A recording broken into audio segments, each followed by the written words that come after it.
एक बेहद ही गंभीर और चौंकाने वाली खबर सामने आई है, जिसे सुनकर हर देशभक्त भारतीय का दिल दहल जाएगा और सिर शर्म से झुक जाएगा ही नहीं, बल्कि यह हमें सोचने पर भी मजबूर करती है कि क्या आज भी हम अपने आसपास मौजूद दुश्मनों की पहचान कर पा रहे हैं। लेकिन इस पूरे घटनाक्रम में जो बात सबसे ज्यादा झकझोरने वाली है वह यह है कि आज जब देश की सच्ची बेटियां मेजर सोफिया और नौसेना की कमांडर वोमिका जैसी बेटियां जब सीमा पर तैनात हैं, जो निडरता से लड़ रही हैं, दुश्मनों की आंखों में आंखें डालकर भारत की रक्षा कर रही हैं और जरूरत पड़ने पर अपने प्राणों की आहुति देने से भी पीछे नहीं हटती, उसी समय देश के भीतर बैठी एक और बेटी उसी भारत देश के सीने में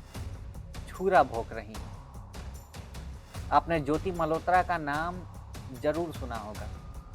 एक जानी मानी travel blogger, social media influencer और युवाओं की प्रेरणा मानी जाने वाली लड़की। लेकिन आज वही चेहरा देश विरोधी गतिविधियों में संलिप्तता के आरोपों में गिरफ्तार हो चुका है। सूत्रों के अनुसार ज्योति पर पाकिस्तान से संपर्क और भारत की संवेदनशील जानकारियां लीक करने का आरोप लगा है। बताया जा रहा है कि 2023 में उन्होंने पाकिस्तान की यात्रा की थी और तभी से उनकी गतिविधियां खुफिया एजेंसियों की नज़र में थी। जब उनके लैपटॉप और मोबाइल की फॉरेंसिक जांच की गई तो उसमें गंभीर स्तर की संवेदनशील सूचनाएं, लोकेशंस, रिकॉर्डिंग्स और चैट सामने आए। यह सिर्फ एक मामला नहीं है, बल्कि राष्ट्र की आंतरिक सुरक्षा पर भी एक बड़ा खतरा है। यह घटना कई बड़े सवाल खड़ी करती है। क्या सोशल मीडिया अब देश विरोधी ताकतों का नया हथियार बनता जा रहा है, जहां वे लोकप्रियता की आड़ में जहर फैला रहे हैं? क्या हमारी सुरक्षा एजेंसियों को अब सीमाओं के साथ साथ डिजिटल सीमाओं पर भी उसी सख्ती से लड़ाई लड़नी होगी? क्या सोशल मीडिया की चमक धमक में छिपी हस्तियां अब राष्ट्रभक्ति की गारंटी नहीं रही? क्या सरकार को अब ऐसे डिजिटल गद्दारों के खिलाफ अलग से साइबर गुप्तचर बल तैयार करने की जरूरत है? क्या हम आज भी चेहरे देखकर भरोसा कर लेते हैं, जबकि असली खतरा अब मासूम दिखने वाले चेहरों के पीछे छिपा बैठा है?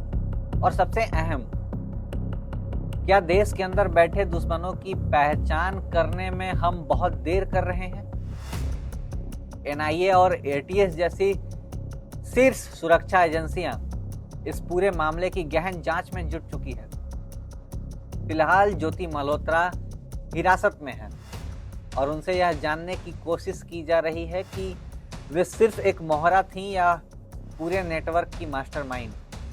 यह मामला इस ओर इशारा करता है कि अब देशद्रोह सिर्फ हथियारों और गोलियों से नहीं होता, बल्कि डेटा और डिजिटल माध्यमों से भी राष्ट्र की नींव हिलाई जा सकती है। अब वक्त आ गया है कि हम न सिर्फ सरहदों पर बल्कि सोशल मीडिया पर भी चौकसी बरतें, क्योंकि युद्ध का मैदान सिर्फ LOC नहीं बल्कि हमारी स्क्रीन भी बन चुकी है। हमें उम्मीद है कि जांच एजेंसियां इस मामले को पूरी पारदर्शिता और कठोरता के साथ अंजाम तक पहुंचाएंगी, ताकि जो भी भारत देश के साथ विश्वासघात करे वह कानून से बच न पाए। आज देश के भीतर कुछ ऐसे चेहरे भी हैं जो मासूम दिखते हैं, लेकिन अंदर ही अंदर देश के खिलाफ गहरी साजिशें रच रहे हैं। ऐसे गद्दार हमारे समाज और राष्ट्र को भीतर से खोखला कर रहे हैं। इसलिए सरकार को चाहिए कि वह ऐसे देशद्रोही तत्वों की जल्द से जल्द पहचान करे और उन पर बिना किसी देरी के कड़ी से कड़ी कार्रवाई करे। साथ ही देश की सुरक्षा को और मजबूत करने के लिए हर जरूरी कदम तुरंत उठाए जाएं। आज की रिपोर्ट में बस इतना ही। मैं हूं अभिषेक नंदन और आप देख रहे हैं सत्या टीवी बिहार। जय हिंद, जय भारत।